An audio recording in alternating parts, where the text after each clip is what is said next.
everybody, and welcome back to Is It Kino, your favorite movie review podcast about the act of cinema. And we've got a very special episode today because for the first time ever, the director of the film we are discussing is here to talk about it with us. Of course, I am Simian Jimmy, joined as always by Eggy Eggman Rodriguez. Hello, folks. You know what? Keep your heads attached to your necks because we're going into guillotine mode today, but it's going to be beautiful. Very beautiful, as a matter of fact. You might just be salivating all the same, just like me. You say the word guillotine, and I think I know exactly who should be the special guest star in Bikini Guillotine 2. But before we get to that, we need to get to the director. It is one, Mr. Jamie Grefe. I hope I said that correctly. You did. Hey, guys.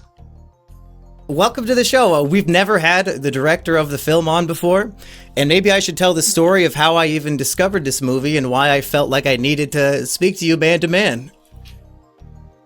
So, yeah, and I got to say thank you. Well, can I say thank you as well? Because I rarely ever get people reaching out to me, especially about Bikini Guillotine. So, Guillotine. So, I'm very happy to be here. Hey, you're the director. You can pronounce it any way you want. It's a creative license with that.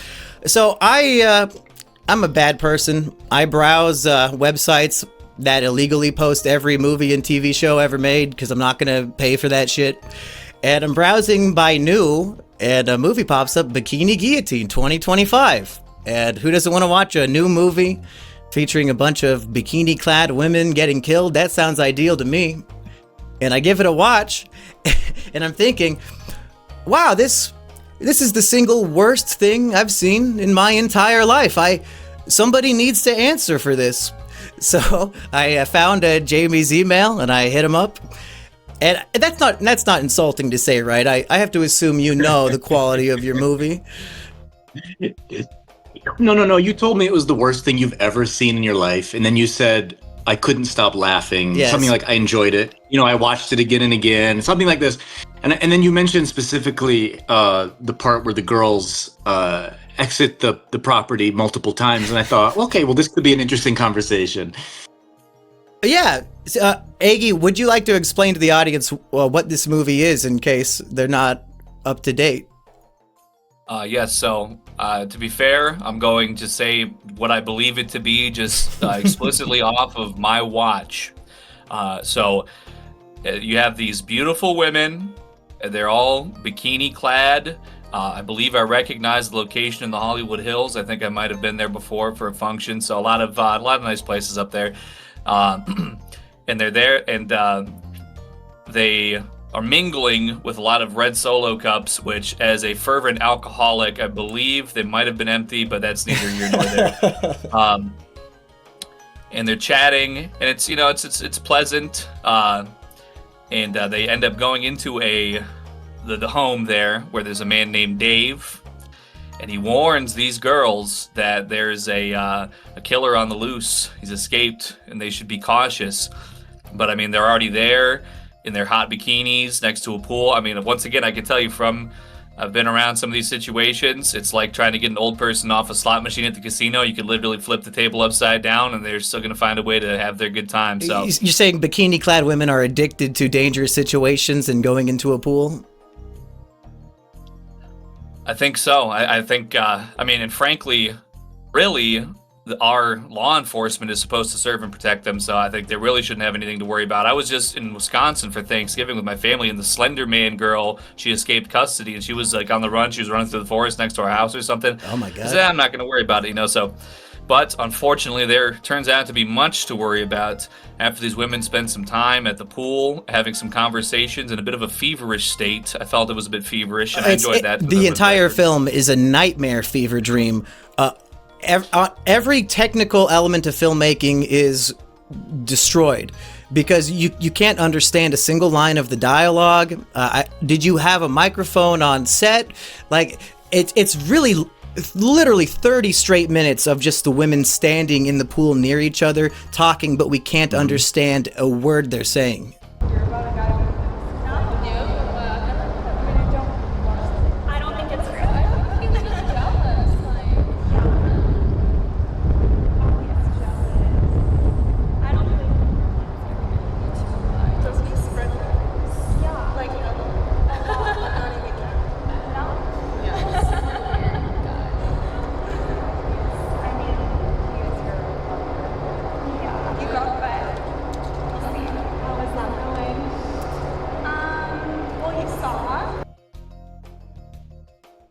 Yeah, that's I don't know where to dive in with this movie. Well, I mean, I could dive in with the audio situation and how that.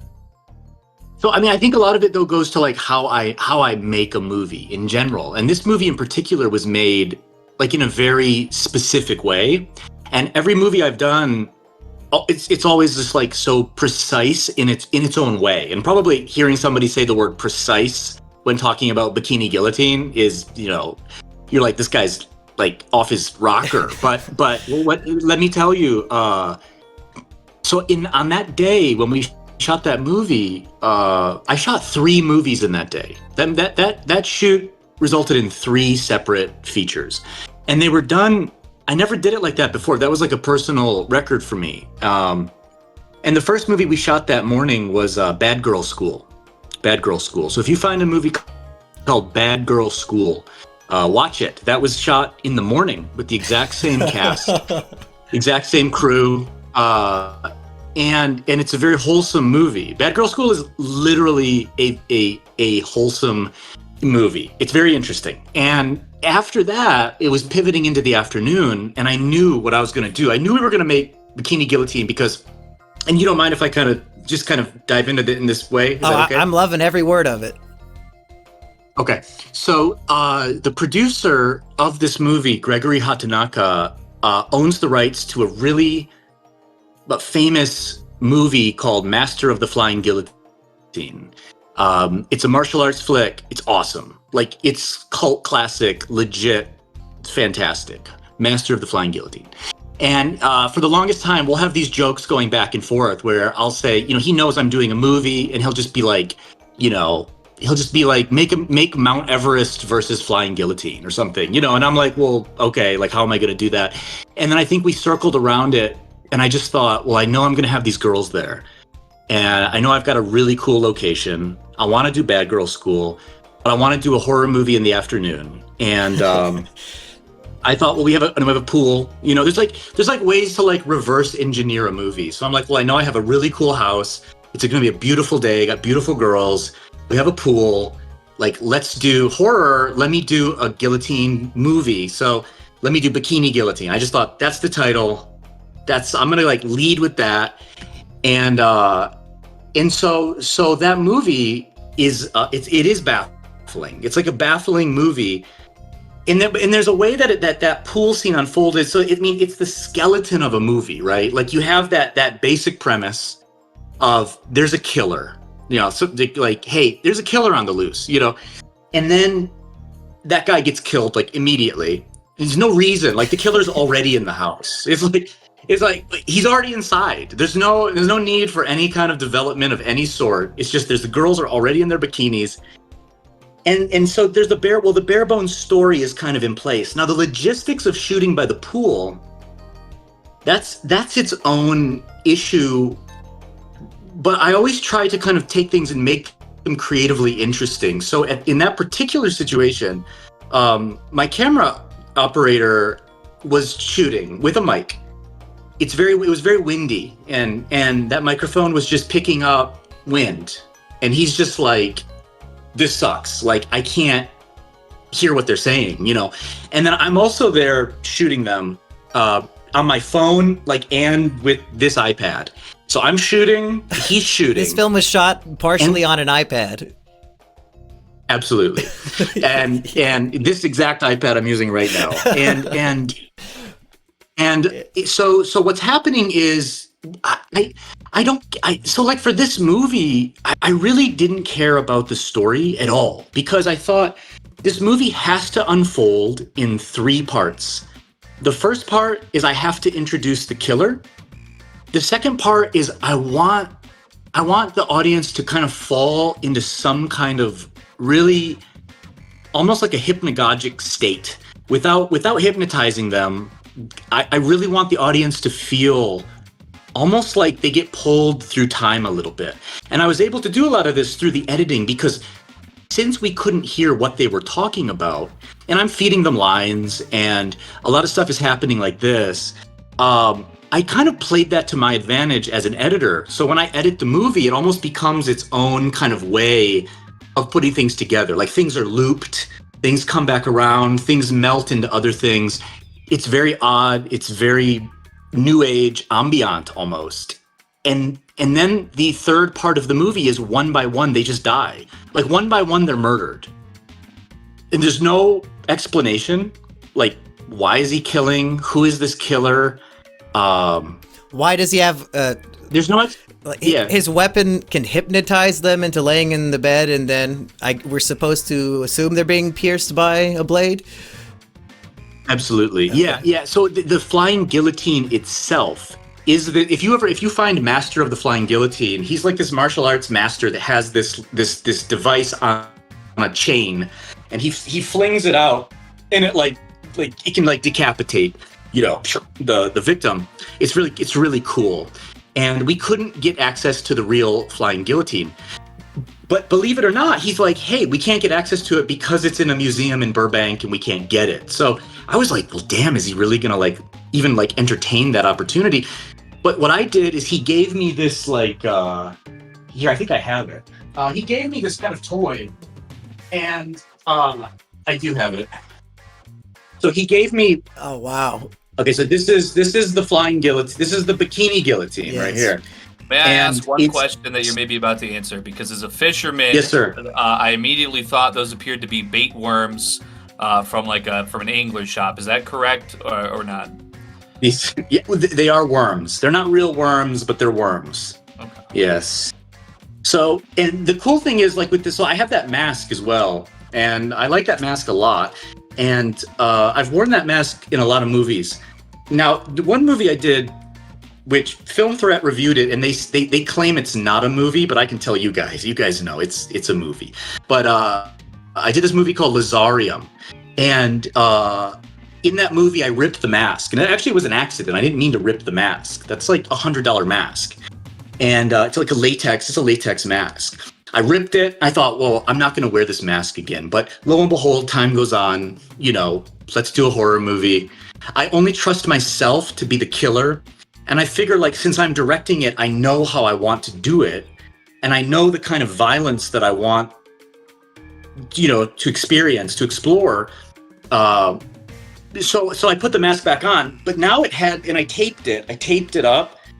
And so it just has this weird kind of just really punk kind of odd look, and I just thought, well, that's what it's gonna be. But I didn't show this to anybody before bringing it out. I mean, even you show this to some actors and you just go, well, this is what I'm gonna kill you with. They don't. Nobody understands. They're just like, oh, okay. They don't really care either. They're like, this is fine. They're like, well, all right. So what are we doing? And I'm like, well, I'm gonna take you to the bed, and then I'm gonna act like I chop your head off with this thing. They're like, yeah, that's cool. And that's kind of how Bikini Guillotine unfolded. Very precise, but also very much like a performance piece in a way. And I'm glad somebody out there watched it and was like, why are these girls exiting the house multiple times? What's happening here? I've got a good theory. I can't make sense of this. I think we're trying to stretch the runtime to 65 minutes, so let's show the same shot 4 times in a row. That was my theory. There's definitely, I work knowing my goal, right? I definitely have a goal. I have a goal. I want to make this happen. Well, actually, you know what? Probably, yes. Subconsciously, I am very aware of how long the movie is when I'm editing it. But one thing that I remembered happened was my camera operator, in that particular instance, he couldn't get the shot right.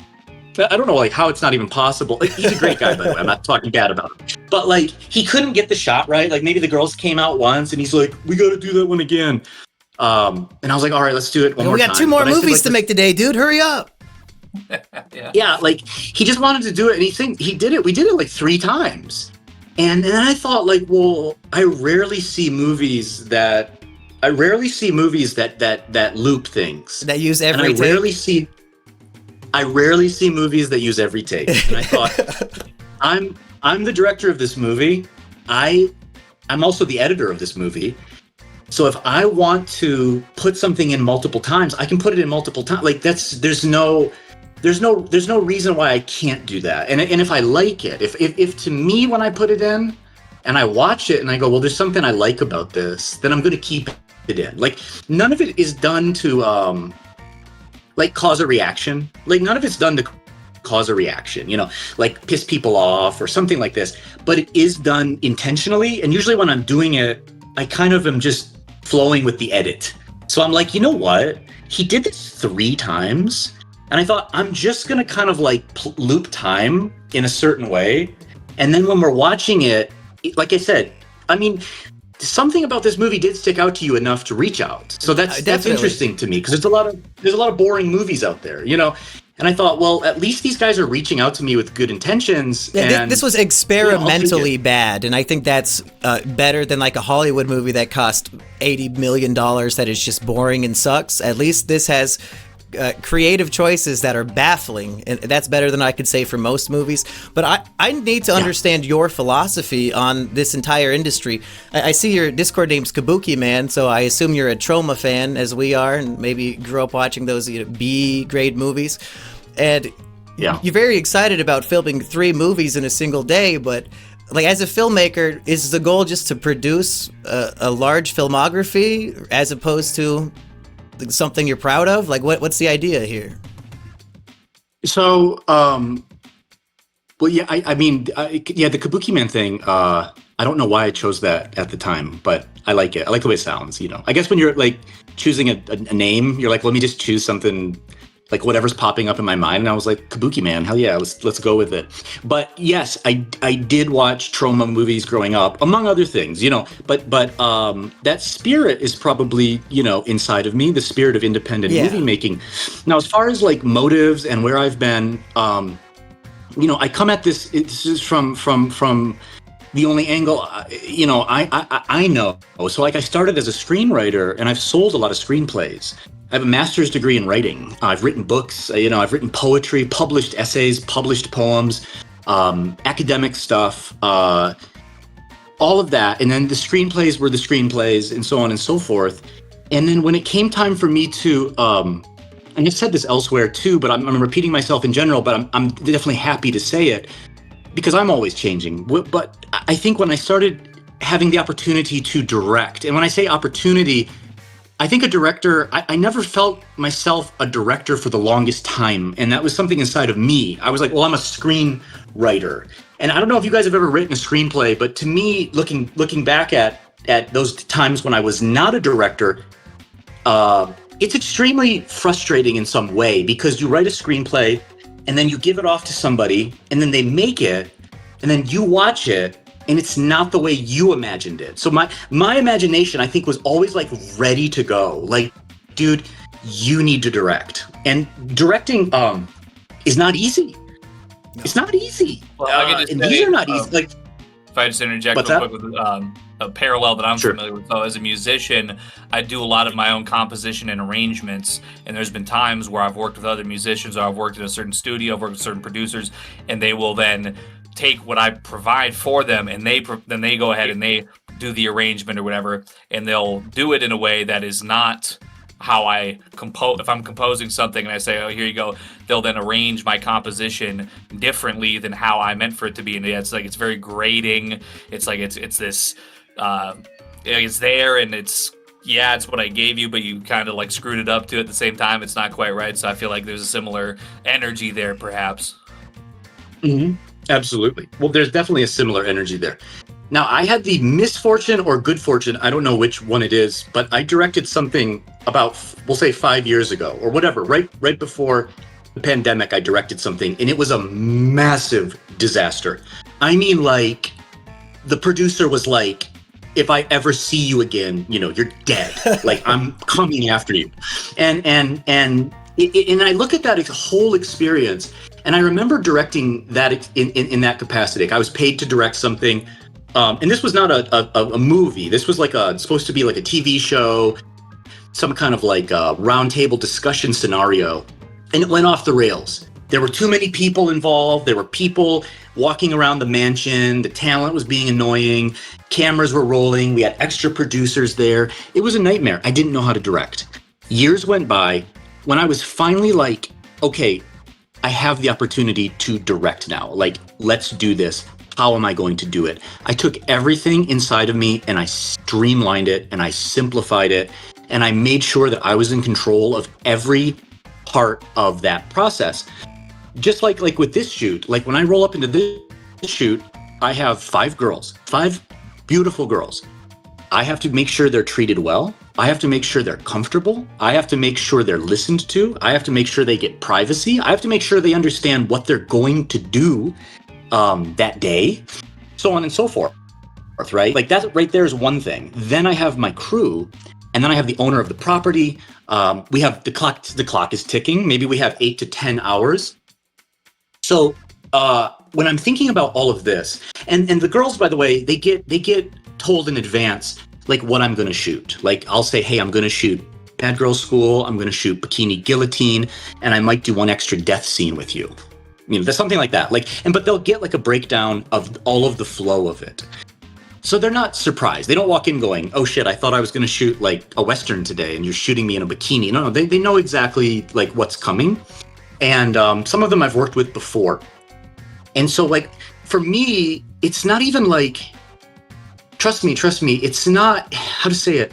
I don't approach this like, oh my God, I'm making so many movies and that's one thing, or I don't look at it like, oh, I'm producing trash or something like this, because trust me, from my heart, I approach all of these with a lot of care and a lot of consideration and a lot of like attention to detail.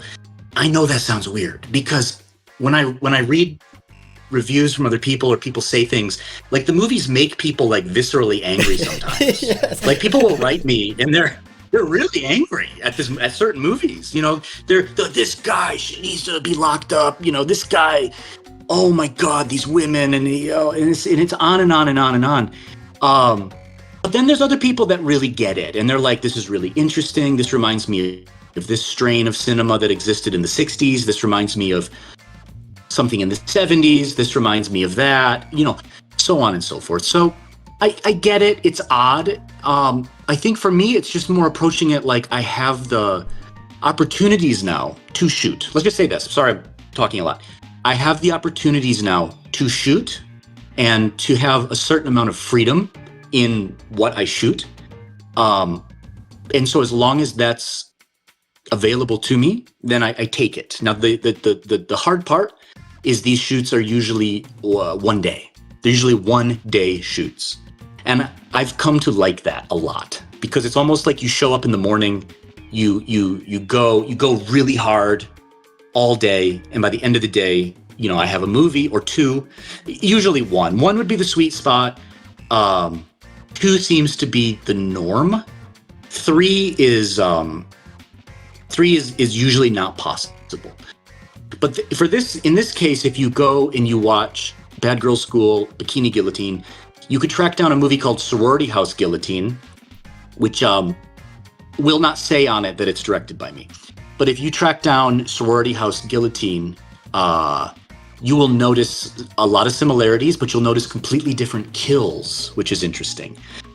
So I'm just telling you, there's a thread there. Did I answer your question? And yeah, you did, but you gave me a lot more questions that now I need to ask. Can I say one thing real quick? Yeah, go ahead, Eggy. You on the floor. Well, I actually, so I watched Bikini Guillotine with my girlfriend, and I think she DM'd you on Instagram perhaps about that. Yeah, that she wanted you to wear pants instead of shorts for a more magical feel. But was that your girlfriend? Yeah. I was like, this is so random. Everybody's watching this movie this week. That's right.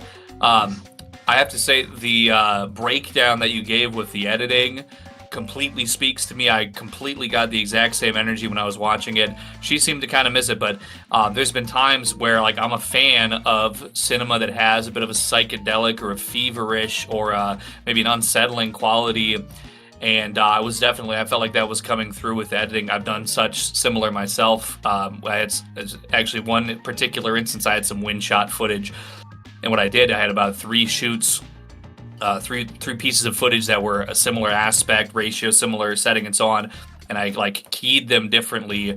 So basically, like they were all like there was some transparency among them, and then some different color grading, but they were all kind of going on at the same time. And I played with the audio, and I forget exactly because it has been some years now, but I was able to sort of pick up on the way that you were doing that audio. It was reminiscent of whatever effect I was. And I'm very touch and go with some of that editing. Like I kind of don't even know exactly what I'm doing, but I'm kind of going through and kind of just moving meters and bars and things until I get the kind of energy that I'm looking for that's going to match that sort of feverish imagery. So I just wanted to let that be known. But Mr. Jim, as a professional writer, does it hurt your soul to improvise the entire film? Because I mean, it's not like these actresses have to memorize dialogue, right? They kind of just sit there and say nothing. Yeah. So, like, that's interesting. It's an interesting question.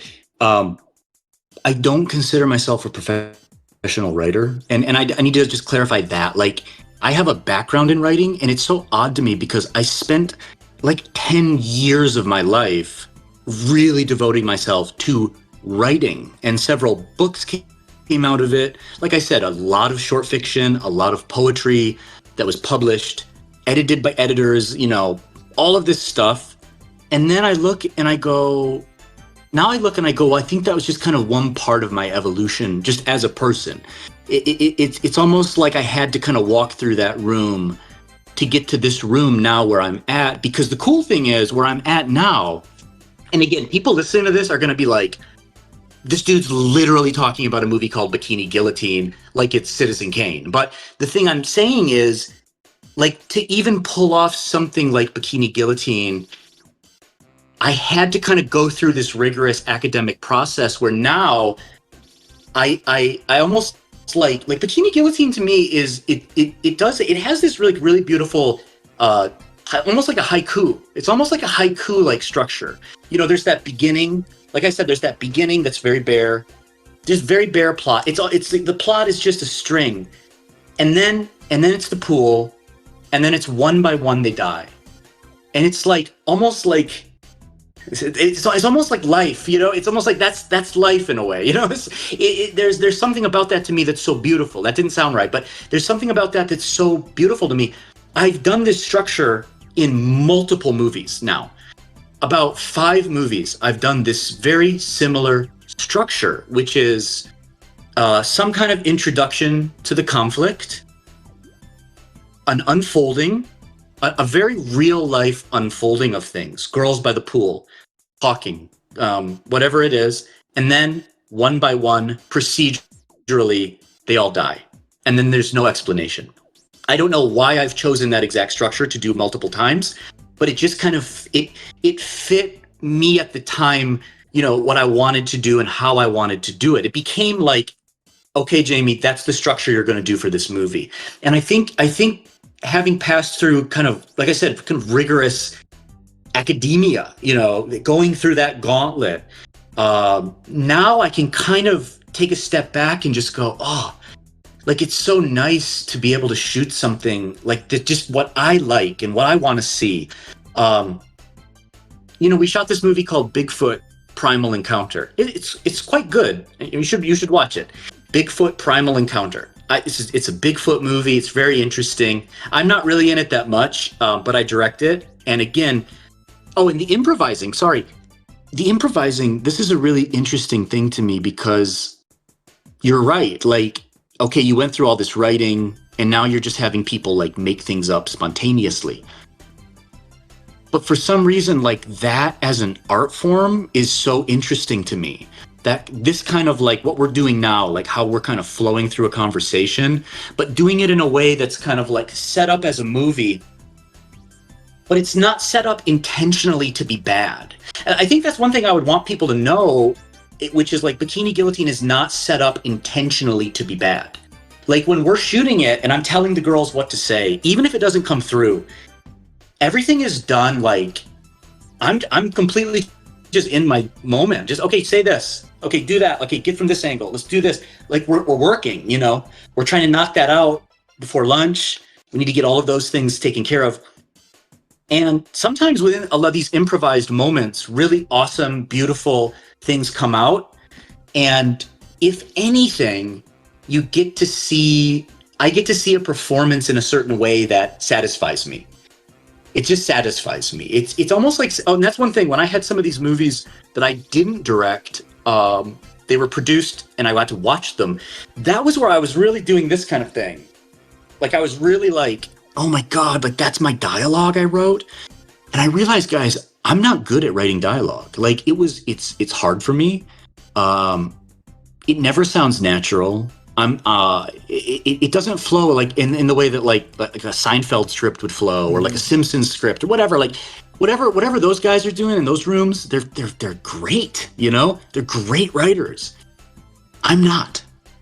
I'm very comfortable with things that are obscure. I'm very comfortable with things that are odd in their own way, but in a way that I will embrace it and look at it and go, I like this. I like this kind of confrontation. I like staying on somebody for a long time. I like watching a beautiful woman. I like watching a beautiful woman walk towards me. I like watching a beautiful woman walk away.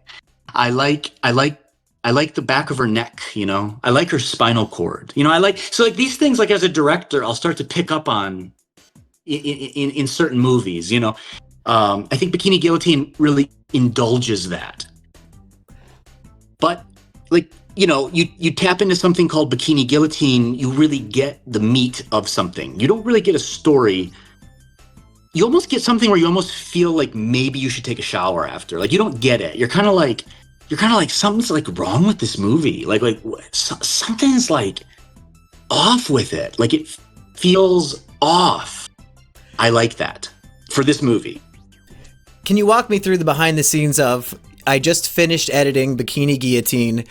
Now I want to make a profit. And I understand this is on like streaming services. How do you go about making that happen? Well, the making a profit part, you know, it's just like any product. You put, well, the title's good. It's a good title. It got me to so click. Bikini Guillotine's a good title.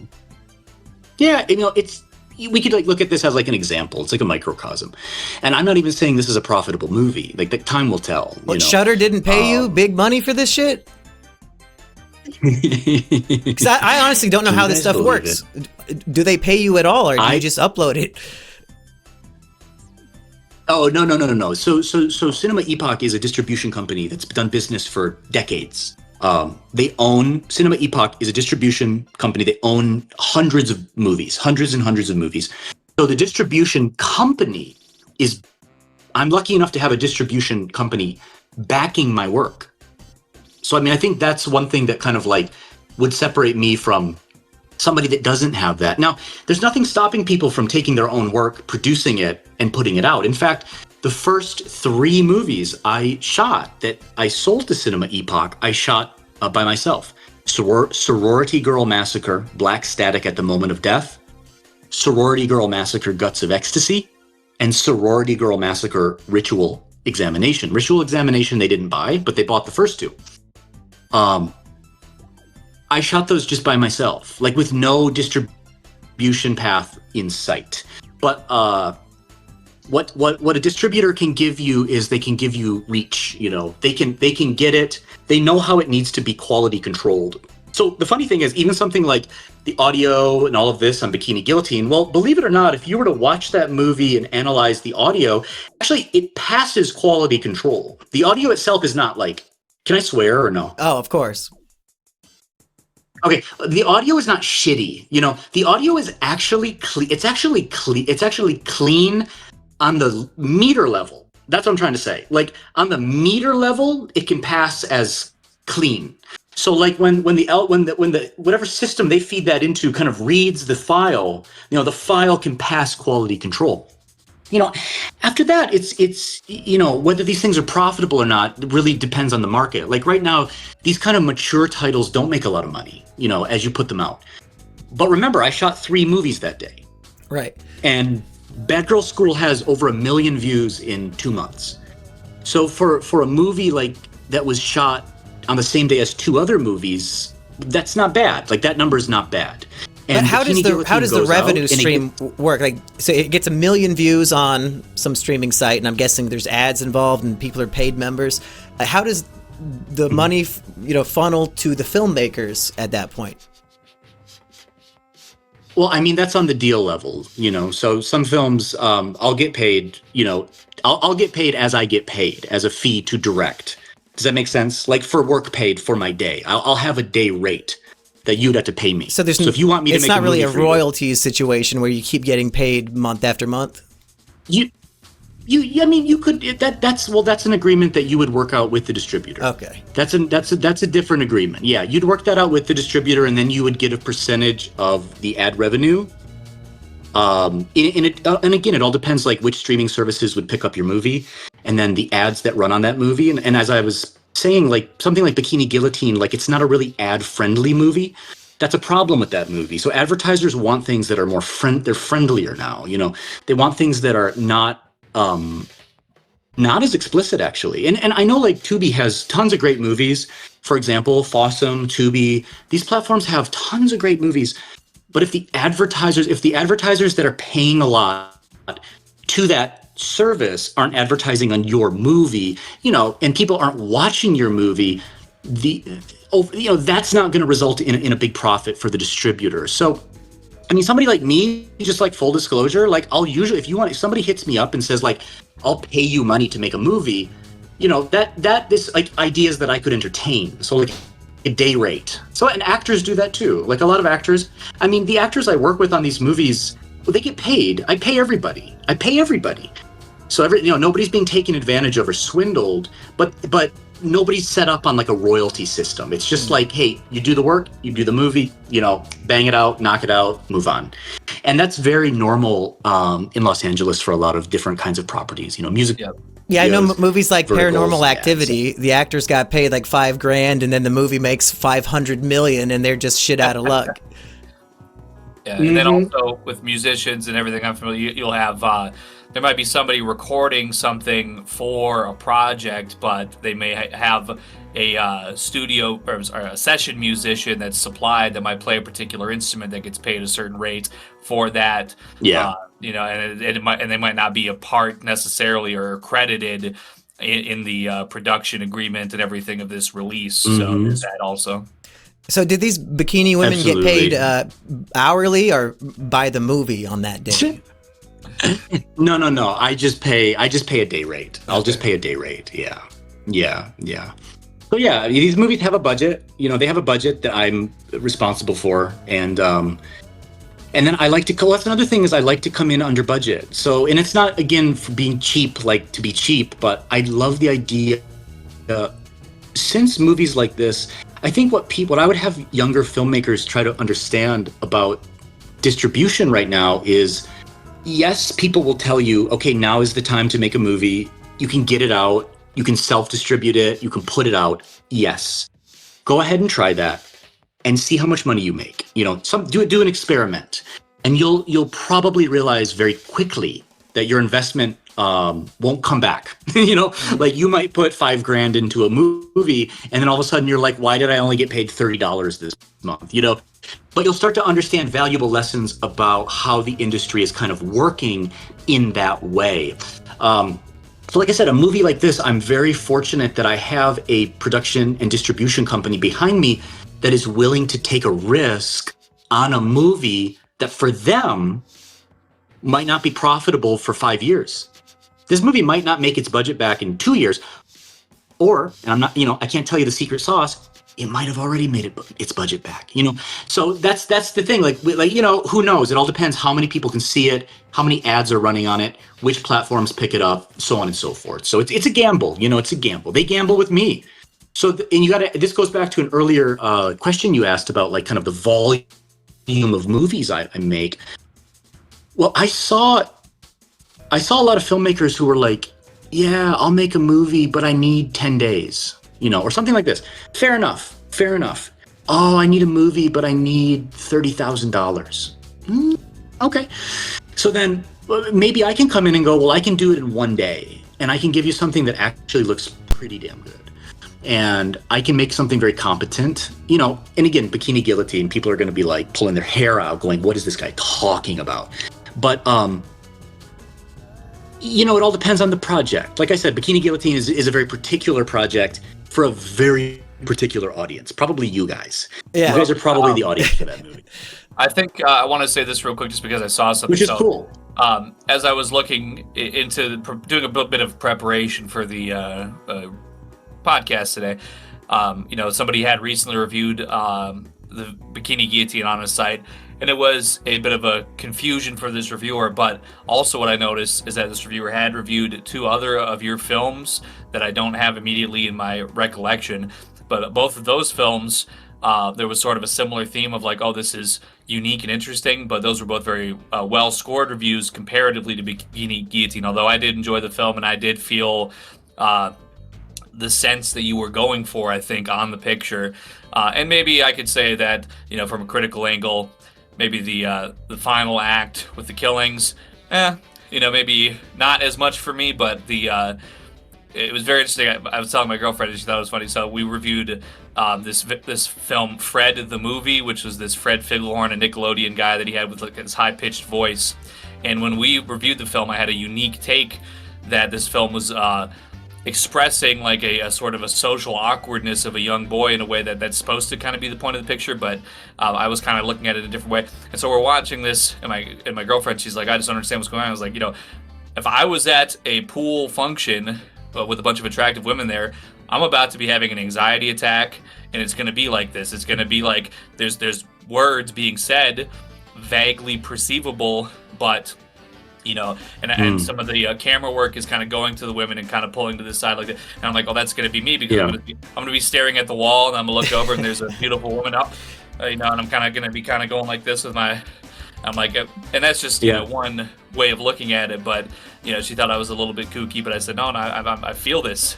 And I also want to say I feel, as you're describing these pictures, I really admire the passion that you're putting into giving this information, because I think, to me, as somebody who's worked creatively, like, that's something that you need to be bringing to every project. You need to be coming in and bringing that passion, because I feel like that's going to make all the difference in everything that you do. So I find that to be very admirable.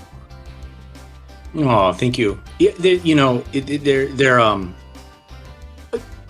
there's ways of there's a freedom that I've been able to explore as a filmmaker, and I don't take that for granted. And I think there are some people, like I said, that absolutely don't understand the art, and that's okay, because art isn't immediately like art is never understandable by everybody. And trust me, the art that I like, I mean, my girlfriend might be like, I don't get it. My best friend might be like, I don't get it. But I'll go, no. But it's so, like, you guys don't get it. You guys don't get it. So I'm a very much the kind of guy where the movies I truly love, they're very private experiences for me. Very private. And I think when I'm editing a movie and I'm really paying attention to that time alone with the movie is very private. And then I think what people end up seeing, and maybe what resonates with you, is that idea that you're watching something that you get, and I'm glad you said that, because you get a sense somehow where you go, there's something in this that feels different. Whatever that is. It's not just the incompetence of another, like, girls getting killed at a cabin in the woods thing. There's a bunch of those out there. There's a bunch of those movies. I don't watch them.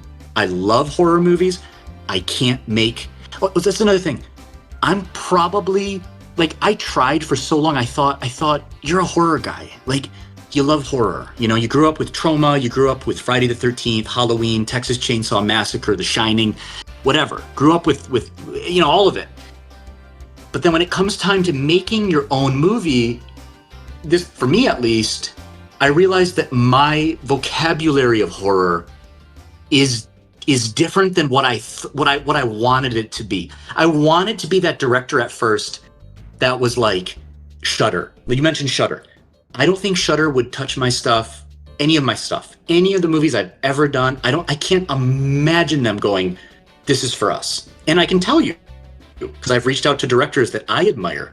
I'm sure when they look at my stuff, they go, But the people that really get my stuff are the people that they're able to see things in a way that's not confined to that kind of one genre. Like, this is horror. Like, is Bikini Guillotine even horror? Like, is it even a horror movie? Like, I don't even know what it is. I would say it's a softcore porno. It's more akin to it's almost got the structure of an adult movie, but even adult movies don't have that structure. They do. It does have the structure of adult, where you go, there's a setup, there's some kind of bare bones something, then there's the action that happens, right? Yeah. There's definitely like an homage to that. And there's almost me saying, hey guys, do we really even need a story? Do you even care what these girls are going through on this day? No. Or at least me as the director. Maybe that's my kind of sadistic kind of like way of kind of showing it to the audience, where I just go, go ahead. Well, I don't mean to be disgusting here in our adult conversation, but I imagine 80% of the people watching this are masturbating to it, and they just see hot women standing in the pool, and they're just jerking it. Does that go against your director's intent, or are you okay with that? I mean, I don't know how other people experience movies, and this has been like a disconnect with me just for forever, because I might watch something. I don't even think about it. I really don't think about. This is gonna sound cruel. Well, no, I gotta think about this. This is an interesting question that you asked me, that I don't think I've really thought about before, because I don't think about the audience necessarily. Like, I don't think about how they are going to perceive what they're seeing. Like, I don't think about that, like, oh, this is going to turn them on or something like that. I usually fall into my own rhythm as a filmmaker. Maybe there's a sense where I'm getting turned on when I'm editing it. Maybe there's a sense where I'm falling into that. I'm going like, well, this is like sensual to me. There's a sensuality here that I go, let me stay with this. And actually, if you watched like one of my earlier stuff, like if you watched the first one I did, Sorority Girl Massacre, Black Static at the Moment of Death, it's all close-ups of women. I don't know if you know that or not. It's really an avant-garde picture. It's a slasher movie all in close-ups. And it's a slasher movie all in close-ups. It's really an art house avant slasher experience. And it's very uncomfortable, but some people, they really get it. They understand what it is. But there's that confrontation with the body, that sensuality of the body, and you linger on it so much that it becomes, maybe it moves from like somebody going, oh yeah, this is great. And all of a sudden that same person 2 minutes later just goes, wait, like what? What's happening here? Like, something about this is not what I thought it was. I really like that. Because trust me, there was a time in my life where I also thought, well, maybe I would be a better adult director. Maybe mainstream cinema isn't even my cup of tea. But I can tell you, they won't have anything to do with me either. So I'm very much walking down a road that's not necessarily like, it is by choice, but it's also just like, well, I'm going to have to kind of walk this road because this is the road I'm going to walk. And there's certain filmmakers I really resonate with, like Roger Watkins. Have you seen his stuff? Have you seen Roger Watkins' stuff? He was a horror director, but he did Last House on Dead End Street is his horror movie.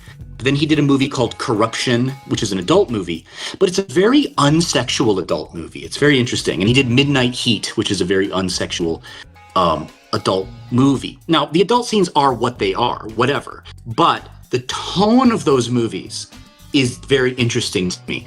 And I'm the kind of guy that really can pick up on tonalities. Like, there's a darkness to those movies and a dark energy that comes through those movies that I like. There's a dark energy that flows through the Bikini movies. Like, that's like those moments of confrontation where the masked killer is kind of doing his thing. They're very slow. They take their time.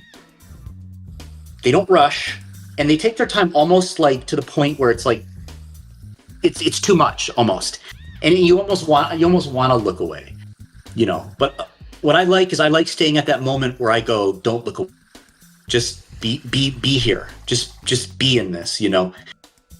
But that's just me. So I've heard a lot of people otherwise that don't they don't get it the way I get it, and that's okay.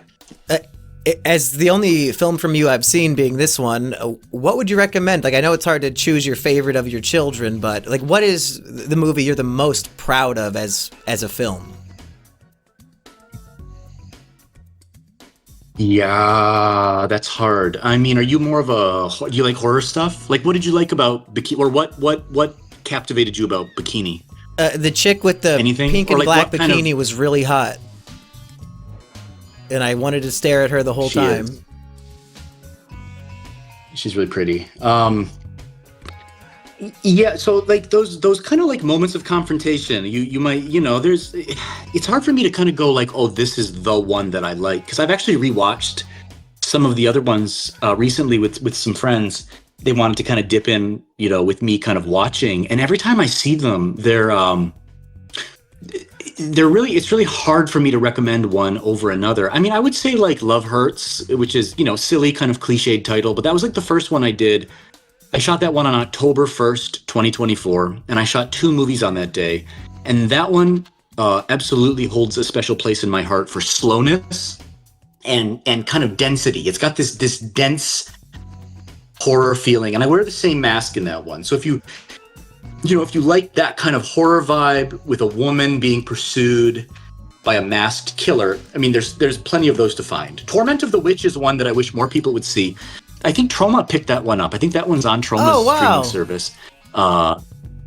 Yeah, Torment of the Witch. I actually remember editing that one and finishing it, and I'm just like, that's got a real Bikini vibe, because it has moments in it that just go on forever, and then it has moments in it where you're just like, this is a purely like fetishistic horror movie. Like, it's the most fetishistic horror movie I've ever made.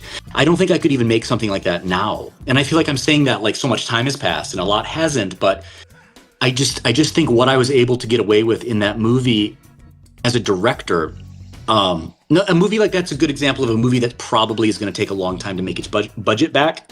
But I think it taps into a real rich, slow horror vibe that really gets me going. So if you want to see like a horror Bikini Guillotine style movie that I did, I would say Torment of the Witch or Red Static Rising, which watch out. There's some people out there that I read absolutely hate that movie, you know, beyond comprehension of you know, it's again, these people that are just they roll their sleeves up before they write a review. You know, they're like, let me tell you how much I loathe this movie.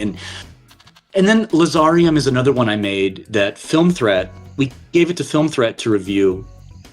And Film Threat, you know, Film Threat No. used to be a magazine when I was growing up. It was awesome. Film Threat magazine was awesome. It had indie cinema stuff in it when I was growing up and in the Midwest. And now it's filmthreat.com, whatever. Still goes. But anyway, we got a review from them. And then they said, hey, Jamie, we just want to like let you know, like, you want us to review Lazarium. We can't find one critic on our entire staff that will give it a good review. And I was like, damn. I was like, all right. I was like, that's okay. I was like, that's all right. That's all right. I said, you know, then if you're going to go at it, go 110% into that bad review. Because at least when you go 100% into that bad review, I can tell something's coming out of you, you know? I can get something out of you that's not just like, this is a bad movie. You shouldn't watch this movie, you know? No. Let's go, like, show me how angry you are. And actually, then maybe at that point, I'll feel you released something from this movie, you know? That's your ejaculation. And they did. They wrote a horrible review of it. It's not even a movie. They said, no, they're like, this is not a movie, you know? And they said said every scene with me should be cut out of the movie, edited out of the movie, and then I should just release the non-Jamie Grefe cut of the movie, which I thought was quite funny. Oh, well, they said it's not a movie. But, you know, man, honestly, like, where to start? Yeah, just you dip around. It's like, you know, my producer, I never watched John Cassavetes' stuff. And I know you've probably heard the name. I don't know if you've seen much of his work. But I never, he's like, there's so many filmmakers out there, there's so many movies, and I don't watch movies all the time even. But I know the producer of my movies loves John Cassavetes. And I said, hey, Greg, where do I start? He's just like, I can't tell you that, man. He's like, just like, you gotta just go and just go and, you know. And then I loaded up The Killing of a Chinese Bookie. And there's 2 cuts of the movies. The 1976 cut is longer. It's Cassavetes' vision. And oh my God. I mean, I was just like, it hit me, you know, like I fell into it. Like I saw like, this is John Cassavetes, the name I've heard for many years. This is Killing of a Chinese Bookie. And I was like, fuck. So I would love it if like, that's how people kind of stumble into my movies. Like you already stumbled into Bikini. That's great. I mean, that's an amazing diving board to me. That's beautiful. You know, where can you go from there? Maybe you'll never dip back into another one. Well, after this discussion, I think I have to, because honestly, when I was watching your movie, I had a very cynical take, and I imagined the director was doing this just to be cheap and lazy. But after talking to you in this last hour, you were very passionate and genuine about your filmmaking, and I actually think my opinion of the film has increased a lot just by talking about it. Oh, well, thanks, dude. I appreciate that. I thought you were doing something as a prank on us, but no, it came from the heart. It's like a real piece of art that means something to its creator, and I never would have guessed that. Yeah, no, it does. And by the way, I totally am fine. Like, you know, be cynical, like I said, I know those reactions are out there. And it's funny because that's one thing that I didn't anticipate prior to directing, but after you start directing some movies, and you know, my movies don't get seen by a lot of people. So when some reactions do come out, I see them, you know, I read them and I go, hey, that's an interesting observation. I can see that. Like, I know how this might flow to certain people, but man, I'll tell you what, like, it's a real joy for me to get this invitation to come here to talk to you, and then to kind of hear your side of like how you experienced it and what you might, because movies are very distant, right? Like you find a movie, you put it on, you don't know anything about like how it was made, the context, you don't know anything about any of that. It's all very foreign, and you have to take it at that kind of that face value. So if you don't like it or so on and so forth, yeah, I mean, that's, hey, like I said, completely valid. I'm the same way. I watch things, I'm like, no, turn this off. Like, this is like ridiculous. I don't like it. But I'm so glad that you took the time, you know, to reach out and to at least just kind of go, like, what is this guy like trolling? Like, is he just kind of being like an asshole? Is he being a dick? Is he just kind of trolling kind of horror tropes? Whereas the truth is, no, like honestly, the truth is like, I am wired in a way that, you know, trust me, you know, you don't want to be wired this way. Like, you don't want to be the guy that's making Bikini Guillotine. You know, you don't. I kind of do. The guy that's making Bikini Guillotine. I'm pretty sure I saw your hands all over those women. I'd love to be you. Eggy, did you have any other questions before we wrap up? No, like I said, maybe like I still enjoyed the you know, like I think probably just like the kills, maybe just they seemed, I don't want to say repetitive. It was well, what I mentioned to my girlfriend was like maybe for like the prop, when you have like those prop knives you stick people with the retractable blades, it kind of felt like maybe I wasn't really picking up the energy for the kills portion, but like the opening, the communication, the first kill was kind of you know, I got some entertainment out of it, and I definitely was still very into, you know, like I was, you know, I couldn't look away for sure from like the last app, but in particular, yeah, like the whole pool sequence, there was something about it that it just spoke to me, and I could tell, you know, the way they have that vision where like you're coming into this entirely for what you're looking for. Because if you're looking for what the audience is looking for, it's going to change every day. There's something that's the new trend every single day. You got to pursue your vision. I was feeling it very deeply. And also these John Cassavetes, you said? Yes, sir. So for that inspiration, that John Cassavetes, I want to also look into more of your work, but also your inspirations as well, because I feel like you've really this whole thing's been very coincidental, but it's like a thread that I could pull at now. Because I feel like I've been exposed to just too much samey material. I feel like I've been exposed to too much that I've been seeing that's very there's a quality that's missing that I think that by watching some of your works, some of the works that have inspired you, I think that I might be able to start regaining that part of me and kind of regaining that part of my creative mind. And for that, I'm very grateful. I do see this film is. Thank you for saying that. I appreciate it. Your film's uploaded in its entirety on YouTube on the Cinema Epoch channel. So I'll have a link in the description so everybody can check it out after hearing some behind the scenes. Jamie, anything else you want to say before we take off? Oh, man. I mean, I think I would say if anybody's kind of still listening to me ramble, I would say if you're creative and you want to make art, be very honest about the kind of art that you want to make and tell, like, if you want to make films, you know, make the films that only you can tell. If you want to do a podcast, make the podcast that you make, you know, be honest, be absolutely confrontationally honest with who you are and what you do and what you want to make, and then make it. And then stand there and go, I made this because I made Bikini Guillotine and I'm still here, and I'm very happy to kind of go, you know what, you love it, you hate it, it's great, it's a piece of shit, like it's now I've brought it forth, and I feel like that in and of itself is worth a lot in this life. So thank you guys, and I appreciate it. And then you get the cool opportunity to get an email that says, hey dude, you made the worst movie I've ever seen in my life. But I couldn't look away. And that's that honesty that you're speaking of. As a podcaster, I need to be completely honest with every guest I invite and let them, I'm not going to trick you into, oh, I loved your movie, come on, and then shit on it. No, I needed to be upfront and say, come on and let's talk about a movie I didn't like. And ultimately it paid off because now I have more respect for it. Could we ever get you on the show again, Jamie? Yeah. To review maybe movies that you didn't make? Yeah, man, just hit me up. Sure. Yeah, hit me up. What have you seen this year that you enjoyed? Oh man, what have I seen this year that I enjoyed? I really haven't watched many movies this year. I really did like One Battle After Another. Yeah, I loved that. Just because when I was younger, it was I put off watching it for a long time, just for no reason. But then when I did watch it, I was like, you know what? Like, oh, this is beautiful. And you know, I have kids, so I'm like, to me, it was just like a really touching story, like from a father's point of view.